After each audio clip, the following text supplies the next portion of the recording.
Et là, nous avons quelqu'un qui écrit et qui jette les mots inutiles, enfin les mots peut-être chargés de poussière encore. Dans le dernier recueil, vous avez un écrivain qui se fait prescrire un arrêt d'écriture par un médecin. Et ça, je trouve ça passionnant, surtout que j'ai entendu ce que vous venez de dire. Que vous Uniquement les romans. Hein. Voilà. Il a le droit de continuer la nouvelle ou les poésies. Voilà. Oui, parce que c'est bref et qu'il va moins s'épuiser. Et j'ai trouvé très intéressant et beau ce que vous avez dit tout à l'heure. Je me suis offert des vacances d'écriture, donc je trouvais qu'il y avait un petit écho dans cette nouvelle, mais pour mieux relancer l'écriture finalement. Et dans le dernier recueil aussi, vous mettez en scène Kafka en train d'écrire La nuit du verdict, et ça vous permet d'aborder les difficultés de l'écriture, la fatigue, les gens qui sont là, enfin, toutes les difficultés de l'écrivain. Alors, dans cette nouvelle-là, non, mais dans d'autres, vous imitez pas mal d'humour. Alors, est-ce que vous aussi, à l'image de ces personnages, par moments, il y en a assez de l'écriture, pourquoi est-ce que j'écris, est-ce qu'on ne peut pas vivre sans l'écriture et je m'en porterai finalement pas plus mal? Est-ce que vous avez aussi surtout, vous avez dit tout à l'heure, au bout de 20 ans d'écriture, j'avais besoin d'un nouveau souffle. Donc, il y a dans le parcours de l'écrivain, comme ça, des moments où c'est vraiment difficile d'écrire, en ce sens où c'est aussi un peu peut-être une croix, j'en sais rien. Non, c'est pas du tout une croix. Hein. Non, sinon je la poserais. Hein. Moi, je suis pas du tout christique. Hein. Franchement, si jamais ça devenait une croix, j'arrêterais. Oui. Non. Mais il y a la tentation du phare de temps en temps. C'est-à-dire, bon, pour ceux qui connaissaient pas cette nouvelle, c'est pas du tout quelque chose de réaliste. Hein. C'est pas du tout un texte sur le métier de gardien de phare, qui d'ailleurs a disparu, puisque c'était bien, parce que quand je l'écrivais dans les années 90, l'actualité me donnait, sans que je lui ai demandé, des pages, parce qu'on fermait les derniers phares, on les automatisait plutôt, et les derniers gardiens de phare venaient à être mis à la retraite, à être licenciés. C'était tout un... je voyais que ça déclenchait beaucoup d'émotions. Donc j'ai emprunté, puisqu'il est contraint petit à petit à cesser son activité, cet homme. Mais il y a cette tentation du phare, oui, du repli à certains moments, oui, mais il y a le besoin d'être sur les marges quand on écrit, de regarder le monde un peu de l'extérieur, mais tout en ayant un pied dedans quand même. Ce qu'on disait tout à l'heure avec le journalisme permet de rester dans le monde, et même très bien, puisqu'on a une des plus belles lucarnes sur le monde. On peut potentiellement aborder tous les domaines de la vie par un seul métier qui vous conduit un jour ici, un autre jour là, à s'intéresser à écrire sur tel ou tel pays, tel ou tel autre. Et moi, c'est une des raisons pour lesquelles je veux garder ce contact avec le réel, puisque c'est un réel dans la réalité de la vie professionnelle, avec tout ce que ça a d'esprit d'équipe et de souffrance d'être confronté à la hiérarchie et au rouage de la société, de l'entreprise. J'ai des amis écrivains qui décident qu'ils sont tellement des grands artistes qu'ils vont se consacrer entièrement à l'écriture. Bon, tant mieux pour eux, mais j'ai l'impression qu'il y a une sorte d'essoufflement, ils tournent en rond assez vite parce que quelque chose manque, du sang frais, quelque chose qui fait que il faut souffrir du réel, ou s'y confronter, s'y frotter, pour après pouvoir en parler, mais aussi pour apprécier l'extrême liberté et cette ivresse que donne la liberté d'avoir un second métier, enfin si on peut appeler ça métier, une activité qu'on a choisi totalement. C'est l'exercice de la liberté totale. C'est ça l'écriture. Et il ne faut pas que ça devienne une croix, sinon c'est la pire des absurdités, c'est la prison qu'on construit autour de soi. Oui, mais vous avez quand même des personnages il est quand même assez content dans l'inachèvement quand son médecin lui prescrit d'arrêter. Il dit « Ah, ça fait du bien ». Non, mais ça, c'était un prétexte pour une histoire fantastique. Hein. C'est pas du tout le reflet de... Je cherche pas à me projeter dans des textes. Peut-être que parfois, il y a un pan de l'expérience personnelle qui passe, mais je cherche pas volontairement à me projeter dans les écrits. C'est vrai que j'ai beaucoup aimé et j'aime toujours relire l'œuvre de Kafka. Et dans son journal, il évoque les jours d'une façon très drôle. Il parle de la maison parentale où il vivait jusque très tard, 30 ans je crois, je ne sais plus, avant de quitter les lieux. Il y avait toujours une sœur qui traversait sa chambre pour aller d'une pièce à l'autre. Son père dans le commerce au rez-de-chaussée qui faisait qui parlait d'une voix tonitruante. La mère qui venait lui poser une question, le bruit de la rue, etc. Ça n'en finissait pas. Et il évoque ça de façon formidable, ce qui fait que ça le poussait à écrire la nuit, aller au travail épuisé. Enfin, ça a dû aggraver sa situation. Mais ça, c'est la situation de la plupart des écrivains aujourd'hui, jusqu'au temps de Proust écrivaient les aristocrates, souvent, ou les gens qui étaient de milieux très aisés et qui pouvaient s'y consacrer naturellement, y consacrer tout leur temps. Ou alors des diplomates qui... j'espère qu'il n'y a pas beaucoup de diplomates dans la salle, mais qui avaient, disons, le fait d'être consul de France dans telle ou telle ville, du Danemark ou d'Italie, devait laisser quand même pas mal de liberté pour l'écriture et des métiers favorisés qui permettaient un repli, d'utiliser à la fois son métier comme expérience pour nourrir l'écriture par ailleurs. Voilà, c'est beaucoup d'écrivains diplomates comme ça, de Paul Claudel à d'autres.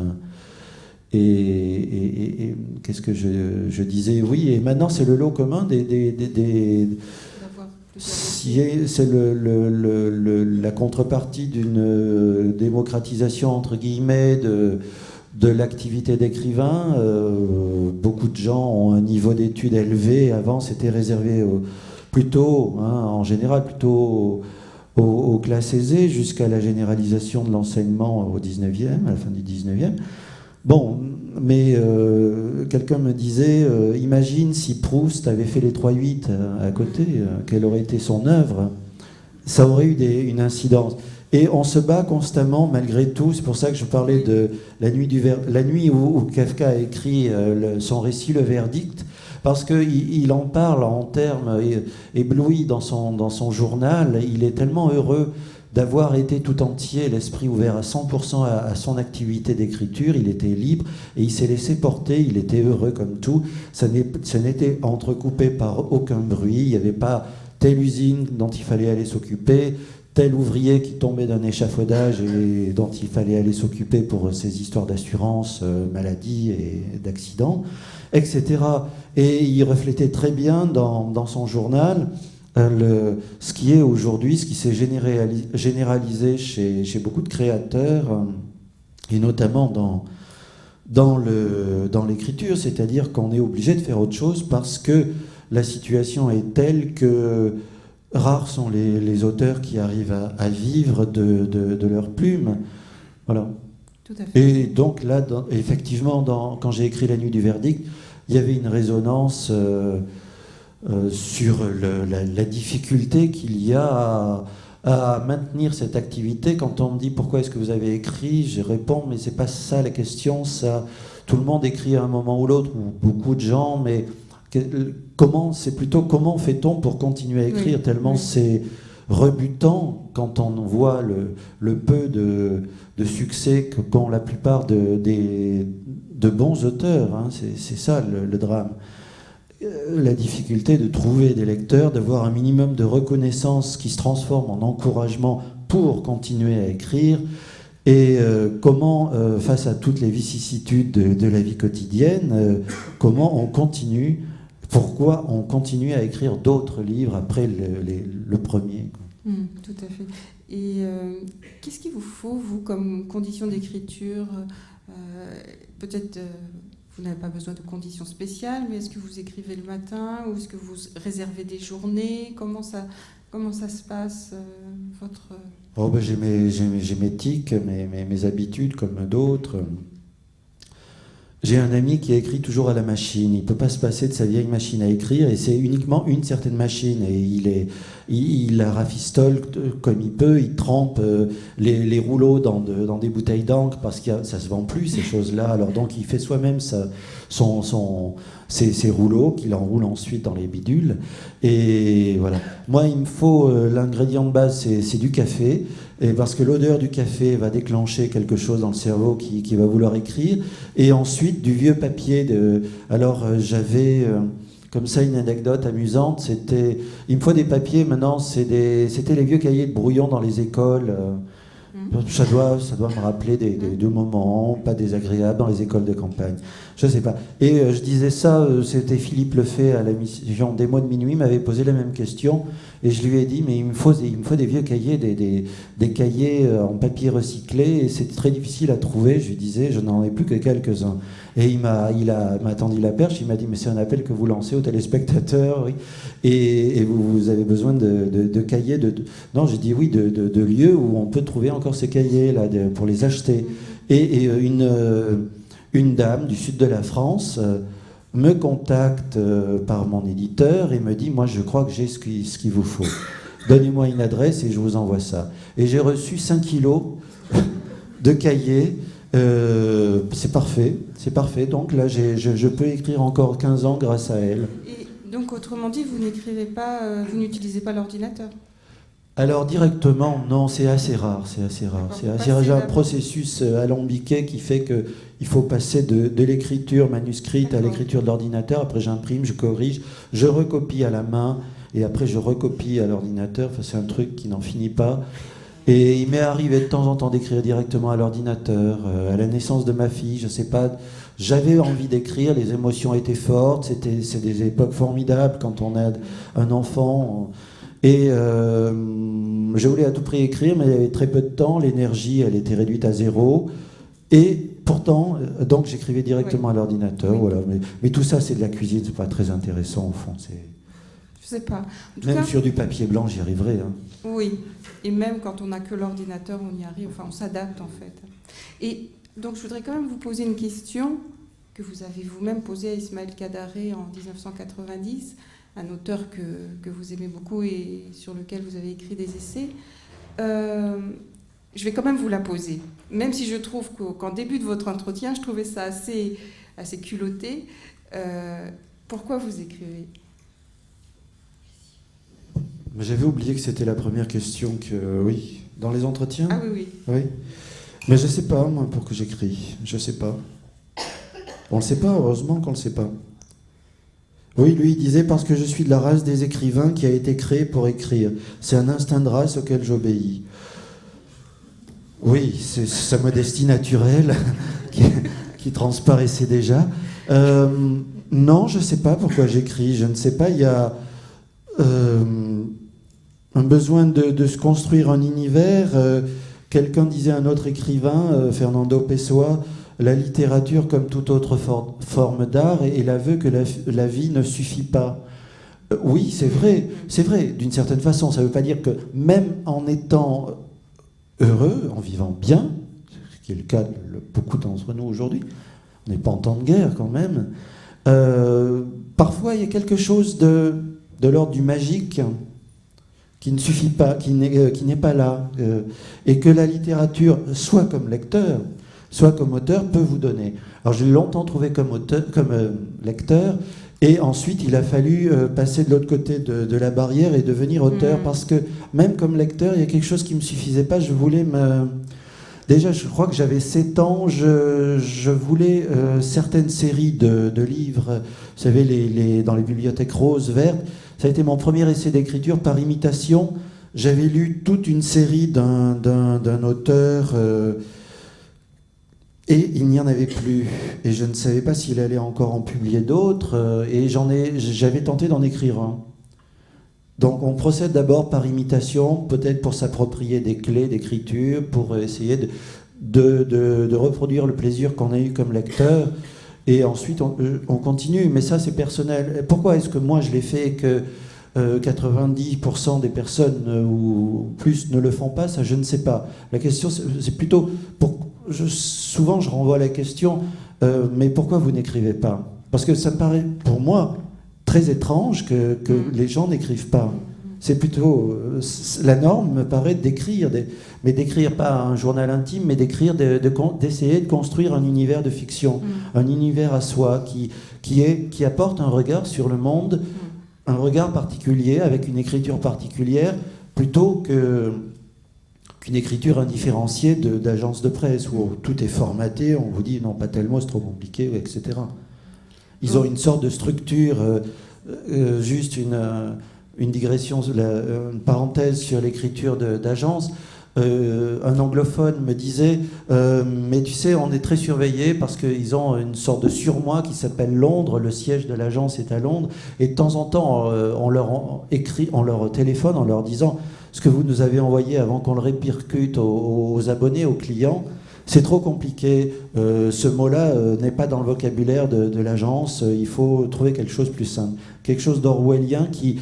La langue du journalisme va souvent, malheureusement, vers une sorte de simplification ou de foncer vers les clichés, vers une langue tordue, mais souvent mal tordue, pas très agréable à entendre. Il n'y a qu'à allumer les radios. C'est souvent pour les radios que je dis ça, plus que pour la presse écrite. Et dans l'écriture voilà, je ne sais plus pourquoi j'ai fait cette parenthèse, je la referme donc. Oui. En tout cas, vous avez à un moment donné répondu pour échapper au prosaïsme, à peu près ça, au prosaïsme ambiant. Et dans vos récits, vous avez plein de personnages qui fuguent, ou qui essayent de fuguer. Mais ça, c'est un peu différent. Ça, c'est plutôt parce que l'idée de disparition mystérieuse et de réapparition est un bon filon pour l'écriture, parce que ça porte la plume. Chacun a ses filons vers lesquels il tendrait à toujours revenir et toujours réécrire le même livre de fiction sous des formes différentes. Il y en a qui font ça très bien. Moi, j'aime bien aussi comme lecteur. Je pense à Patrick Modiano, dont j'adore l'univers, peut-être parce que c'est un peu un univers pour déprimés, pour mélancoliques. Et je lis ces livres un peu comme des médicaments qui donnent un peu de... J'aime beaucoup c'est thérapeutique, c'est un univers et on sait qu'on va retrouver ce même univers et les mêmes questionnements, les mêmes phrases. Et je comprends tout à fait cette tendance-là. Je l'aurais facilement et j'essaie parfois de me renouveler, de fuir des penchants, des thèmes sur lesquels je suis revenu assez régulièrement, c'est-à-dire la disparition, pas que des humains, des individus, mais aussi parfois c'est un régiment qui disparaît. Dans le premier roman, c'était ça, ou un manuscrit qui disparaît. Il y a aussitôt mystère, tentative d'élucidation, et tout ça m'intéressait beaucoup comme thème assez fécond, pour moi. Ouais. Alors, bon, le mot que je vais utiliser est un petit peu fort et ça va ouvrir à la lecture qui va suivre, un extrait du Syndicat des pauvres types. Alors, voilà, votre écriture nous invite dans tous les cas à un merveilleux. Enfin, merveilleux pas au sens merveilleux, mais au sens échappé. Et en même temps, nous parvient une écriture que je qualifierais volontiers d'engagée. C'est-à-dire que vos personnages prennent conscience.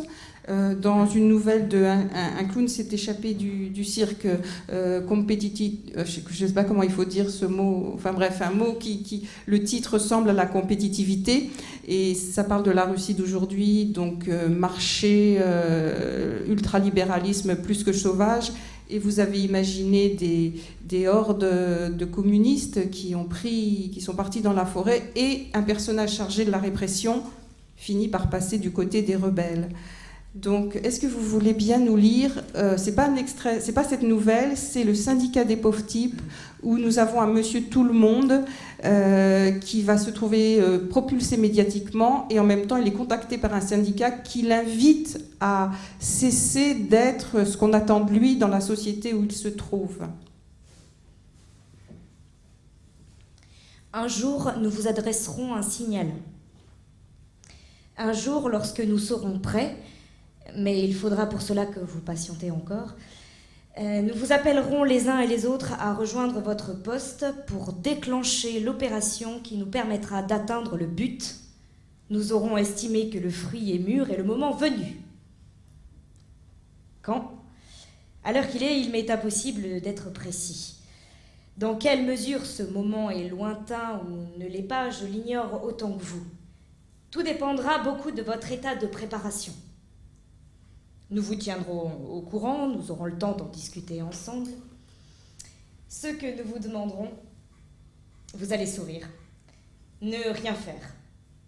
Et ça, jusqu'au bout.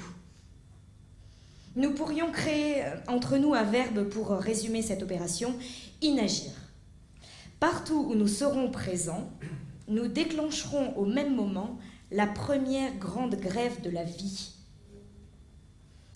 Vous avez peut-être, étant enfant, aimé ces jours où la neige et le gel fermaient les écoles, où l'esclave que l'on formait en vous bénéficiait d'une permission de courte durée. Vous avez peut-être, enfant, aimé ces jours où la neige et le gel fermaient les écoles, où l'esclave que l'on formait en vous bénéficiait d'une permission de courte durée. Mais on a chauffé la planète et aboli la neige parce que trop subversive. Le mois dernier, pendant les violents orages, vous avez peut-être été soulagé que le monde tombe en panne et que, faute d'électricité, pendant quelques heures, vous connaissiez un bref répit. Eh bien, un jour, vous serez vous-même et cette neige et ces orages. Nous vous en parlons aujourd'hui car votre préparation doit commencer ici et maintenant. Nous vous disons, un jour, sur un signal envoyé simultanément à tous, vous déclencherez cette grève de la façon la plus élémentaire qui soit. Vous vous rendrez à votre travail.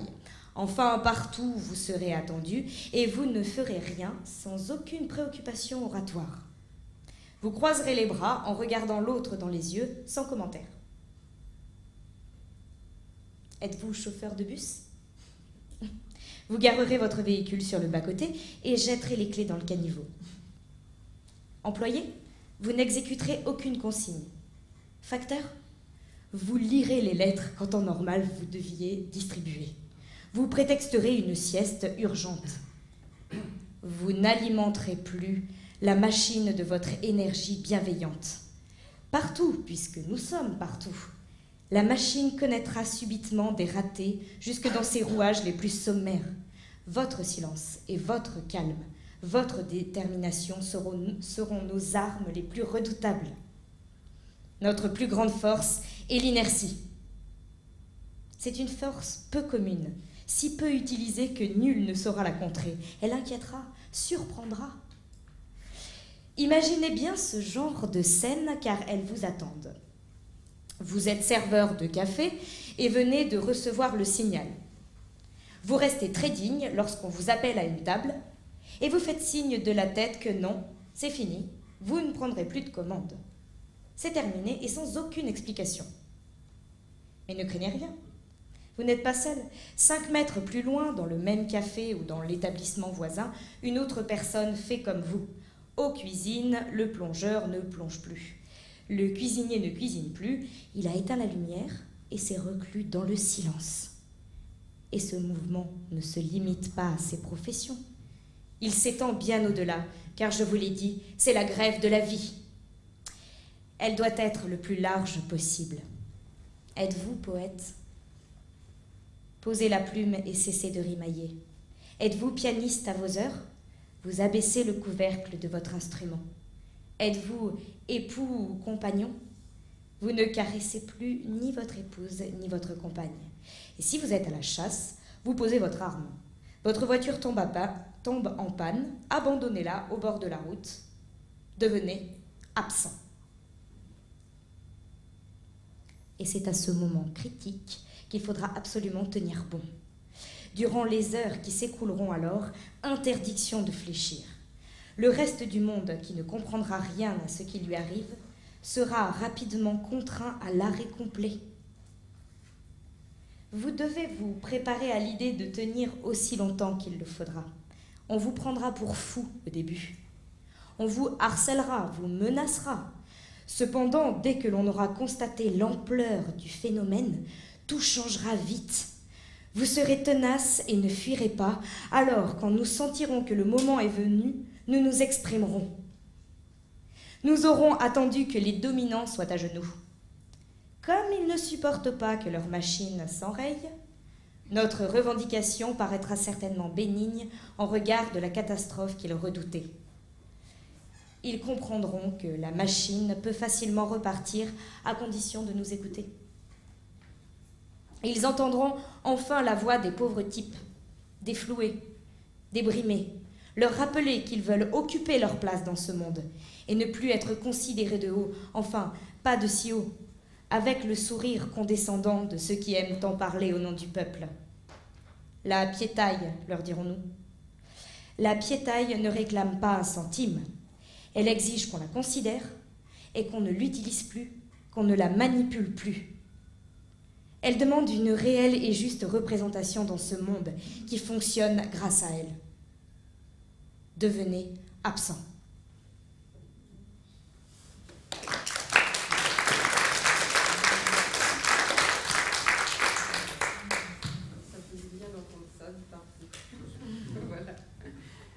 Donc voilà, dans votre œuvre, il y a comme ça toute une dimension. Alors, le mot est un peu fort parce que c'est pas une littérature engagée, mais il y a comme ça des moments, soit des personnages, soit là, vous êtes allé au bout quand même de l'expression de la chose, où vous montrez qu'on peut remettre en cause les systèmes et voilà. Et votre écriture aussi réveille les consciences et réveille. Votre écriture réveille aussi. Donc comment ça se passe, cette chose-là? Ça vous vient naturellement? Ça vous vient au fil de l'écriture ou... Bon, dans ce livre-là, c'était une sorte de fable autour de la notion de tout le monde, Monsieur Tout le Monde. Un homme a été élu par une chaîne de télévision, Monsieur Tout le Monde, c'est-à-dire l'anodin parfait, celui qui est censé représenter, être... l'unité de mesure d'une certaine médiocrité, hein, il faut être clair. Et il devient un héros alors qu'il n'était rien, il était facteur, et puis il était un métier, comme ça, et brutalement il est propulsé comme héros. Et en parallèle, il y a aussi, il entre en contact avec une sorte de mouvance qui œuvre un peu dans l'ombre qui est un peu l'antithèse du système médiatique qui a fait de son néant une vertu héroïque et il est un peu écartelé entre les deux, entre ceux qu'il appelle à la révolte ou à la désobéissance civique et les autres qui lui disent, en gros, profitez du système, ce système est pourri, mais si vous savez l'utiliser, vous irez loin, quoi. Voilà, c'est un peu ce va-et-vient dans lequel le personnage va être pris comme ça, va zigzaguer jusqu'à sa fin. Ensuite, dans des nouvelles, ponctuellement, oui, je parlais du monde du travail.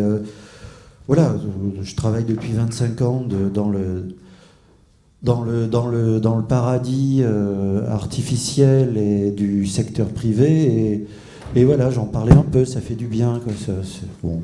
Parfois c'est tellement gros, c'est les méthodes de gestion des ressources humaines, comme on nous appelle, sont tellement extraordinaires que c'est une matière littéraire. Mais c'est même pas vouloir être écrivain engagé, c'est écrivain soulagé, je dirais. Enfin, c'est essayer d'échapper un peu à ça en parlant, justement. Le mettre à distance en parlant Et puis c'est tellement extraordinaire que même si on ne veut pas le mettre sur la place publique, je vous dis, c'est une matière, c'est les méthodes de gestion du personnel et d'encadrement sont telles qu'elles rappellent des temps que je n'ai pas connus, évidemment, mais la délation, quoi, la délation ouverte, ça rappelle des périodes plus sombres, évidemment, ça va pas... on vous dira toujours que c'est pour le bien du groupe, c'est ça. Et oui, c'est la délation ouverte. Entre autres, hein, il y a des... Moi, j'ai la chance, parfois désagréable, de travailler dans ce qu'on appelait une multinationale anglo-saxonne, et on est aux premières loges de ce que sont les méthodes de management moderne qui arrivent directement de je ne sais quel laboratoire ultra-conservateur d'outre-Atlantique ou d'outre-Manche, parce que c'est souvent de l'autre côté de la Manche que ça réussit. C'est étonnant, c'est étonnant, c'est choquant, bien sûr. Oui. Et en tout cas, si un écrivain soulagé, en tout cas en tant que lecteur aussi, vous nous renvoyez ce soulagement, c'est-à-dire qu'on a besoin d'entendre et que ce soit dit, surtout comme vous l'avez dit. Alors, pour peut-être conclure cette rencontre, on va passer à un aspect de votre écriture qu'on n'a pas du tout évoqué, qui est un peu différent, qui fait de vous un écrivain voyageur, un voyageur atypique. Donc, est-ce qu'on pourrait lire un extrait de En descendant les fleuves, carnet de l'extrême-orient russe, non pas suisse, mais russe.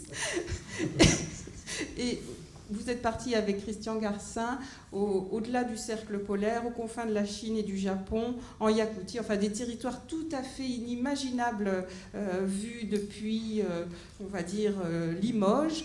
Et vous avez une façon de voyager et de nous faire partager le voyage qui est assez original. On découvre que le monde est encore capable d'offrir beaucoup d'inattendus.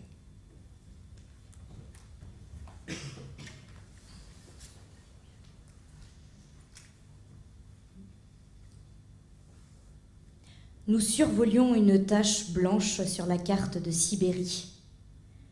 Les monts de Veroyansk. Un frisson m'a parcouru. La région la plus froide de l'Antarctique, après l'Antarctique, plus froide que le pôle Nord.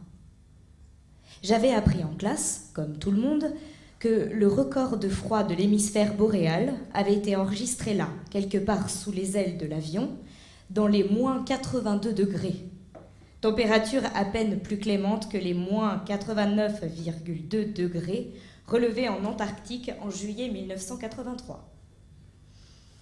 Au cœur de ces montagnes se trouvait la petite ville de Veroyansk, qui dispute quant à elle, au village d'Oymyakon, situé pas très loin, le titre de « lieu habité le plus froid du monde ». Officiellement, c'est Veroyansk qui détient le record avec un solide moins 67,8 degrés enregistré le 7 février 1882, contre un tout petit moins 65,4 degrés seulement à Oymyakon en janvier 1973. Oymyakon, cependant, réclame le titre en raison d'un moins 71,2 degrés observé le 26 janvier 1926. Mais si le froid est rigoureux dans ces régions, les conditions d'enregistrement des températures doivent l'être aussi pour être homologuées. Or, tel n'était apparemment pas le cas ce 26 janvier 1926, et cette température de moins 71,2 degrés reste un record contesté. Cependant, c'est Oymyakon qui bénéficie de la part des Yakoutes de l'appellation enviée de bol du froid. L'éternel combat du local contre l'universel, de la science contre le bon sens et l'observation, du technocrate lointain contre l'homme du cru, nécessité de conditions d'enregistrement incontestablement rigoureuses d'un côté et expérience du terrain de l'autre, et tant pis pour les mesures officielles. À Yakutsk, Bolot Botchkarev m'avait raconté son expédition vers Oymyakon l'hiver précédent. D'autres s'y rendaient en camion chaque semaine pour approvisionner les habitants. Un voyage représentait pas moins de 30 heures de route en partant de Yakoutsk avec la peur de tomber en panne, la peur du verglas, la peur de croiser un automobiliste ivre. Les camionneurs dorment moteur en marche pour éviter de geler. Café à l'aube et hop, on file. En survolant Verkhoyansk, je vois les monts nus, poncés, usés. Et je me dis qu'un jour d'hiver, j'irai moi aussi à Oymyakon. Et moi aussi, je poserai fièrement à côté du thermomètre énorme sur lequel on lit des températures abyssales. Moi aussi, j'enverrai en l'air de l'eau qui se transforme instantanément en une brume de glace. L'hiver dernier, racontait Bolot, certains visiteurs en mal de record avaient été déçus de n'avoir fait qu'un petit moins 57 degrés, bien doux pour un mois de janvier.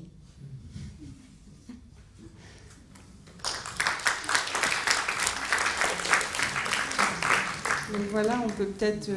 donc vous voyagez beaucoup, je ne sais pas si c'est beaucoup, mais ça vous arrive de partir comme ça et de partir en exploration de territoires inconnus, puisque ce voyage, vous l'avez fait...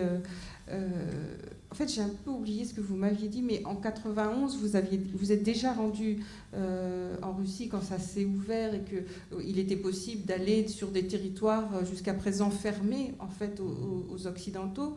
Et donc, dans votre écriture d'écrivain voyageur, d'ailleurs, en l'occurrence co-signé avec Christian Garcin, il y a comme ça une volonté de nous montrer des territoires méconnus, ou alors dans un autre livre très très beau, un récit de voyage aussi, Mes trains de nuit. Voilà, on part du train, on part pas du mont Fuji, par exemple, comme vous. Mais bon, on va pas. C'est un écho intéressant. Et vous nous emmenez vers des territoires, voilà, où on apprend vraiment quelque chose, et en termes de connaissances, mais aussi en termes de ressenti. On se retrouve dans des villes un peu à l'abandon. Vous nous montrez le monde sous un jour auquel on ne s'attend pas.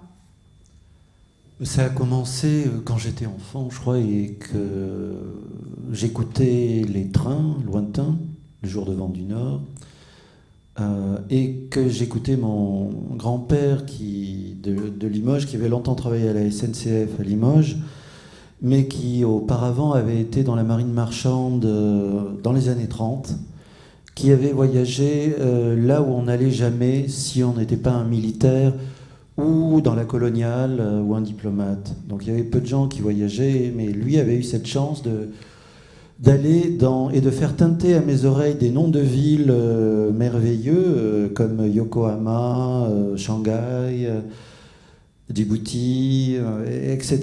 Et je crois que j'avais envie de parcourir ces lieux plus tard par mes propres moyens. Et ça a été des dosettes de merveilleux qui m'a injecté comme ça sans l'air de rien. Et puis après, le goût du train. Le goût du train, j'ai beaucoup aimé voyager avec les trains de nuit, les trains de... C'était aussi la seule façon, comme étudiant ou comme jeune fauché, de voyager assez loin, à moindre prix. Et on croisait des gens qui, comme nous, voyageaient de nuit pour ne pas avoir d'hôtel à payer, et qui arrivaient au petit matin dans un autre pays ou dans une autre ville et faisaient comme s'ils avaient dormi, prenaient leur bâton de pèlerin et allaient découvrir la ville. Et tout ça, ça a duré, c'est à travers les... Et évidemment, j'ai toujours aimé les zones les moins découvertes, les pays dont on parlait peu ou dans lesquels il était difficile de s'introduire. J'aimais bien aller dans des régions, même quand j'allais en Grèce, Dieu sait si je suis allé souvent dans ce pays que j'aimais beaucoup, c'était pour essayer d'aller hors des sentiers battus, dans des régions peu fréquentées. Et il y a eu des étapes importantes dans ces découvertes. Bon, mais tout s'est... Au bout d'un moment, c'est organisé dans ma tête pour faire des livres des livres, des témoignages de voyages racontés à travers des rencontres, souvent à travers des atmosphères de train, le train de nuit. Je raconte que c'était formidable parce qu'on rencontrait beaucoup de voyageurs comme nous, ou des gens du pays qui, dans le couloir ou dans le compartiment, vous offraient quelque chose, vous se mettez à parler. Alors, il y a des bribes de conversation qui s'ébauchaient, et puis les gens descendaient, les gens montaient. On voit beaucoup de choses à travers les vitres d'un train, je trouve, parce qu'on est soi-même obligé d'être dans un état de contemplation, sauf si on lit, mais on a beaucoup de temps pour regarder à travers les vitres si on est un peu curieux, et très vite on peut percevoir les changements qui s'opèrent d'une région à l'autre, à la faveur des voyageurs qui montent, les habitudes vestimentaires, les changements de langue, changements d'alphabet. Parfois il suffit de franchir peu de territoire pour... je me rappelle d'une journée où dans les Balkans on était parti de Belgrade ou de Sarajevo et arrivé à Salonique, et ça nous fait passer on changeait 3 fois d'alphabet et au moins 3 fois de langue aussi, et on passait à l'époque, on passait moins de frontières qu'aujourd'hui puisqu'il y a les différentes républiques indépendantes, mais on passait des frontières invisibles qui étaient sur le point d'exister, quoi. C'était avant de... Et il y avait des pays qui aujourd'hui ont disparu, donc c'était intéressant. A posteriori, c'est devenu un peu un livre de fiction aussi, Mes trains de nuit, parce que il y a le travail que font les souvenirs dans la tête, ils vous induisent en erreur, vous croyez, c'est l'histoire du mentir vrai de Louis Aragon, vous croyez dire vrai, mais en fait, en discutant ou en confrontant avec des archives, vous vous apercevez que votre tête vous a fabriqué des souvenirs, vous les a teintés différemment. Et alors il y a une part un peu de fiction je dirais un peu involontaire, et puis il y a tendance à faire un effet de loupe sur certaines anecdotes qui déforment un peu évidemment Et c'est une écriture qui moi me nourrit d'avoir eu tous ces souvenirs si forts de rencontres, de découvertes, par exemple le premier matin dans Istanbul, sans aller très loin, et sans parler des fins fonds de la Sibérie ou de l'Arctique, mais ça aussi c'était encore autre chose, puisqu'il y avait le privilège d'être parmi presque les premiers voyageurs européens à rentrer dans des zones qui étaient auparavant non seulement fermées aux étrangers, mais aussi fermées aux Russes eux-mêmes, qui ne pouvaient pas voyager comme ils voulaient dans certaines régions de leur pays, parce qu'il y avait des usines secrètes d'armement, où il y avait des ports militaires. Vladivostok est un nom qui m'avait fait beaucoup rêver. Et alors c'est un peu un piège, parce que parfois vous avez, comme avec Samarcande, des grands éblouissements, et vous vous dites que le nom, le rêve que portait ce nom-là, ces consonnes, ces syllabes plutôt, était effectivement... vous conduisait vers le merveilleux. Et avec Vladivostok, ça a été un peu le chemin contraire.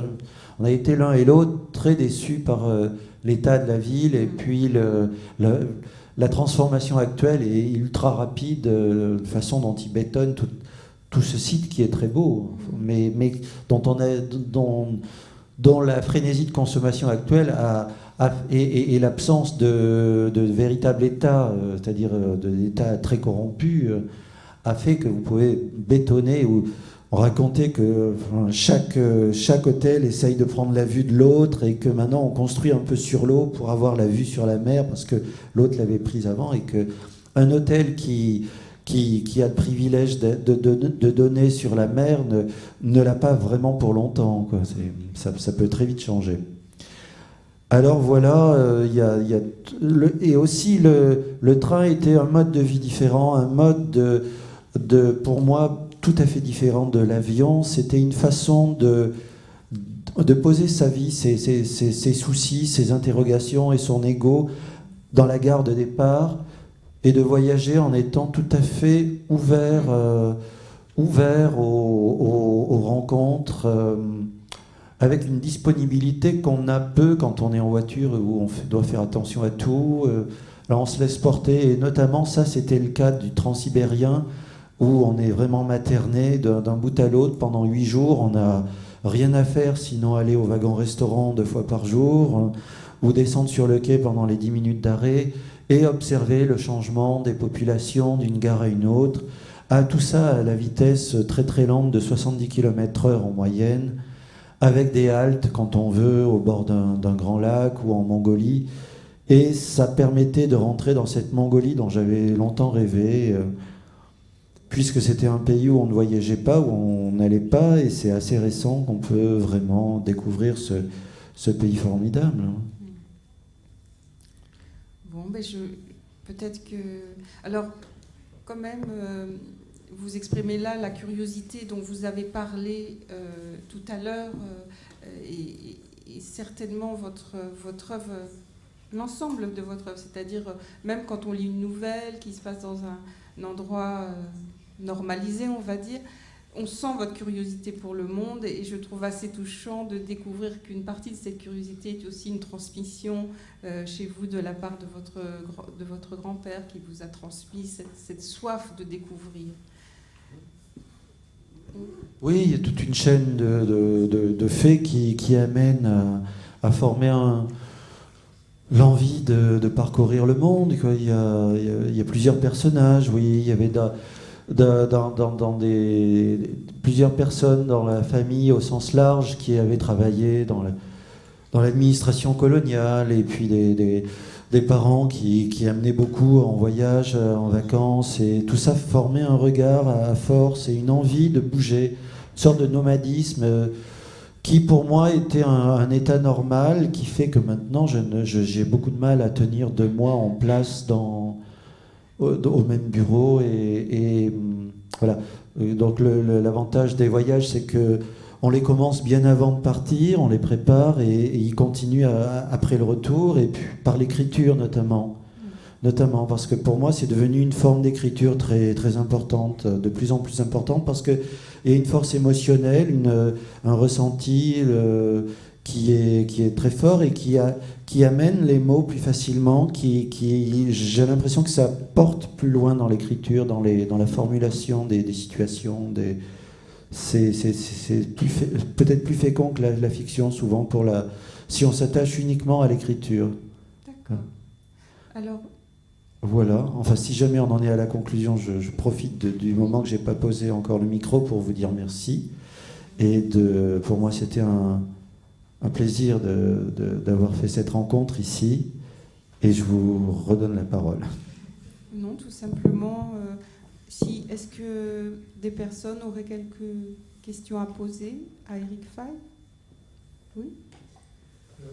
Juste, alors ça sera une question de circonstance, on va dire, mais peut-être plus que ça. Dans ce que tu nous as dit, et qui était très intéressant sur les questions de Muriel, sur le voyage, le départ, peut-être tu as prononcé le mot de fugue aussi à un moment. Je voudrais te poser 2 questions par rapport au Limousin, puisque tu fais partie involontairement de cette confrérie des grands écrivains français qui sont Limousins. Je pense à Bergogneau, à Michon, à Clancier, Georges Emmanuel, à Agnès aussi, qui est un écrivain diplomate, à Richard Millet. Je voudrais savoir si, comme pour Bergogneau, le départ du Limousin, même avec tout ce que tu as parlé des dosettes de merveilleux qui t'avaient été inoculés finalement, peut-être même les cours de Russe à Renoir aussi, est-ce que ce départ du Limousin est un préalable à ton écriture? Est-ce que c'est lui qui a, d'une certaine manière, aussi permis l'écriture?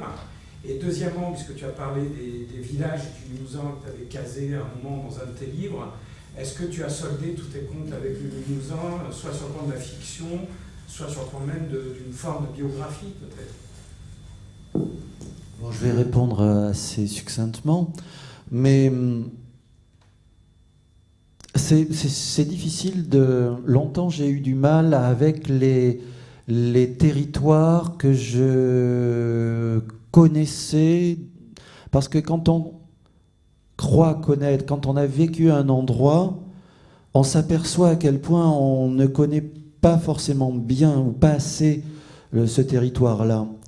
Et longtemps, je me suis je n'ai pu écrire que, je parle de fiction, hein, pas de récits de voyage, je n'ai pu écrire en fiction que sur des zones du monde où je n'étais pas allé. Alors, côté scrupule, je n'ai pas encore réglé suffisamment mes comptes avec le Limousin pour pouvoir... C'est-à-dire, il faudrait que je me sentirais tenu de prolonger ma connaissance, de faire des recherches, ceci, cela, je ne sais pas, pour pouvoir camper un roman ou quelle qu'elle soit une fiction qui se passe dans la région, oui. L'idée vient de temps en temps. La retenue est encore plus forte. Voilà, c'est une partie de la réponse à une partie de la question. Ou alors, ça peut être intéressant aussi, certains récits à la Bergogneau, centrés sur la géographie, sur la morphologie du pays, sur... Bon, voilà. Il y a Richard Millet qui, dans un de ses romans que j'aime beaucoup, L'Auve le Pur, qui parle de sa condition... ayant quitté sa région, il n'en est plus, donc il se sent plus vraiment à l'aise en n'y vivant plus. Et dans la région parisienne, dans ce milieu-là où il débarque, il n'en est pas. Donc cette condition de déraciné. Mais maintenant, bon, il se trouve que j'ai passé plus de temps dans la région parisienne, donc, mais l'appartenance reste la même. Enfin, il y a quelque chose que dans le... Moi, je pense qu'il y a quelque chose qui passe dans l'écriture et dans les noms que tu as cités. Je me reconnais tout à fait. Ce sont des... Sans vouloir me comparer, mais il y a quelque chose de commun à Michon, à Bergogneau et à Millet dans l'audace de l'écriture. Ils sont sacrément culottés. Il y a une ambition remarquable et c'est une qualité remarquable. Alors, je ne sais pas si ça a à voir avec le terroir en particulier, mais enfin il y a une spécificité, même si les uns et les autres vivent ou reviennent peu ou pas ici, mais enfin il y a quelque chose dans la formation qui serait intéressant de creuser.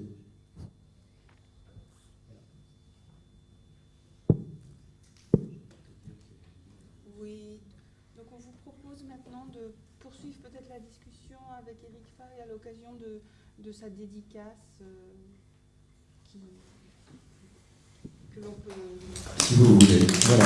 Merci.